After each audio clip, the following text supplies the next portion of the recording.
दोस्तों नमस्ते।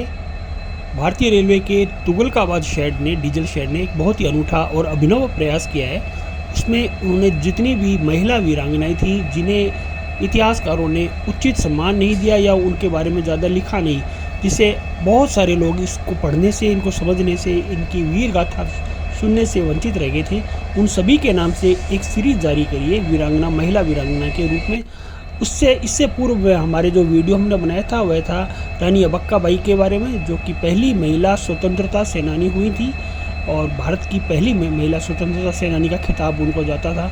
आज हम दूसरी बात करें। वैसे तो सबको मालूम है रानी दुर्गावती, रानी लक्ष्मीबाई ये थी, पर इनके पीछे जो इनकी बैकबोन थी वो थी रानी झलकारी बाई। ये रानी झलकारी बाई के नाम से टीकेडी ने एक और डेडिकेट किया है, समर्पित किया है रानी झलकारी बाई की स्मृति में, जिसको कि इतिहासकारों ने लगभग भुला दिया था। तो ये हमारे को पुराने इतिहास को वापस रिवाइव करने का मौका है। जिन्होंने नहीं पढ़ा उसके बारे में मैं थोड़ा सा जिक्र मैं आपका कर रहा हूँ। झलकारी बाई भारत की सबसे सम्मानित महिला सैनिकों में से एक है, जिन्होंने 1857 के विद्रोह में एक महत्वपूर्ण भूमिका निभाई थी। इनका पालन पोषण झांसी के पास भोजला गांव में हुआ था। रानी झलकारी बाई के पिता जो थे वो घुड़सवारी और तलवारबाजी का इनको, अपनी बेटिया को प्रशिक्षण दिया था और उन्होंने एक लड़के के रूप में अपनी बेटी को पाला था। झलकारी के जन्म से ही उनकी मां का निधन हो गया था।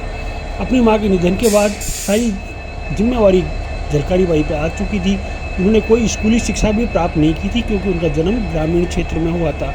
हालांकि उनके पिता ने उन्हें प्रशिक्षित किया। झलकारी बाई ने हथियार चलाने का प्रशिक्षण प्राप्त किया, क्योंकि वहाँ आए दिन लूटपाट और डकैती होती थी। इसके लिए झलकारी बाई ने लोगों की सुरक्षा के लिए युद्ध करने का जौहर सीखा। एक दिन उन्होंने देखा कि एक छोटी बच्ची जंगल में जानवरों को चराने जा रही थी। तभी एक तेंदुआ आ जाता है और बच्ची पर हमला करता है। उसी समय झलकारी बाई ने तेंदुओं के साथ लड़ाई करते हुए तेंदुओं को मार गिराया और इसके चलते झलकारी बाई अपने आप में काफ़ी चर्चित और लोकप्रिय हो गई। जल्दी उनकी शादी रानी लक्ष्मीबाई के तोप खाने के अधीक्षक पूरन सिंह से हुई। पूरन सिंह वो थे जिन्होंने झलकारी बाई को झांसी की रानी से मिलवाया था। इसके बाद रानी झलकारी बाई रानी लक्ष्मीबाई की महिला की सेना में शामिल होगी। लक्ष्मीबाई ने महिला सेना में शामिल होने के बाद झलकारी बाई के युद्ध के सभी पहलुओं में विशेषता हासिल और करी। बहुत ही जल्दी झलकारी बाई अपनी कार्यकुशलता और कौशलता से रानी लक्ष्मीबाई की महिला सेना की अध्यक्ष बन गई और सेना की कमान संभाली। जब ब्रिटिश सेना ने जनरल ह्यूम रोज ने 1857 के विद्रोह के समय एक बड़ी सेना के साथ झांसी पर हमला किया, तब वह झलकारी बाई ही थी जिन्होंने लक्ष्मीबाई के किले से निकल जाने में बड़ी मदद करी थी। जब झांसी के किले को जनरल ह्यूम रोज ने की सेना ने घेर लिया था, तब झलकारी बाई ने एक योजना के अनुसार रानी लक्ष्मीबाई का वेश बदलकर किले के सामने ही गेट पर सेना की एक टुकड़ी को अंग्रेजी सेना का सामना करती रही, ताकि दुश्मन उनके साथ लड़ाई करते रहे और उलझते रहे। और दूसरी तरफ से रानी लक्ष्मीबाई को किले से सुरक्षित निकालने का उनका प्लान था वो सक्सेस हो गया। बाद झलकारी बाई ने ब्रिटिश सेना का डट कर सामना किया।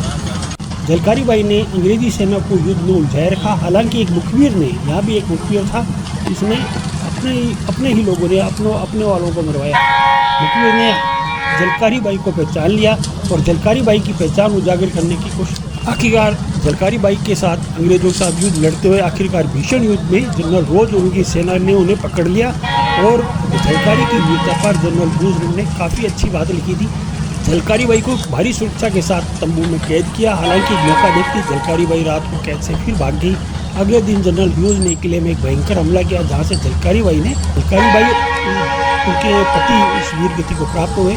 तोप के गोले से झलकारी बाई की भी मृत्यु होगी और अंतिम क्षण में उद्घोष से उन्होंने लगाया था झलकारी बाई ने, जय भवानी।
वर्तमान में विभिन्न कोली संगठन, ये कोली संगठन से बिलोंग करती थी, जो कि SC/ST संगठन में झलकारी बाई की पुण्यतिथि को शहीदी दिवस के रूप में मनाते हैं।